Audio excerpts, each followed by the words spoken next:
مسند احمد کی روایت ہے، حضرت ابو ذر رضی اللہ تعالی عنہ فرماتے ہیں کہ ایک مرتبہ نبی اکرم صلی اللہ علیہ وسلم سردی کے موسم میں باہر تشریف لائے اور پتے درختوں پر سے گر رہے تھے۔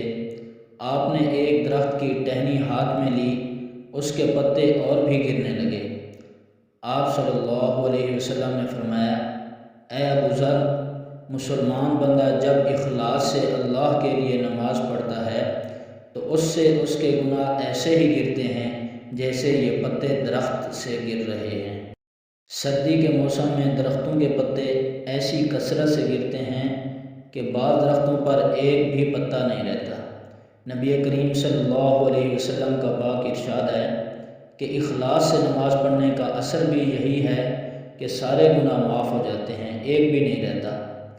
مگر ایک بات قابل لحاظ ہے، علماء کی تحقیق آیات قرآنیہ اور احادیث نبویہ کی وجہ سے یہ ہے کہ نماز وغیرہ عبادات سے صرف گناہ صغیرہ معاف ہوتے ہیں، کبیرہ گناہ بغیر توبہ کے معاف نہیں ہوتے۔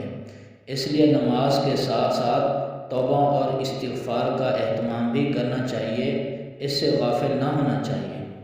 البتہ حق تعالی شانہ اپنے فضل سے کسی کے کبیرہ گناہ بھی معاف فرما دیں تو دوسری بات ہے۔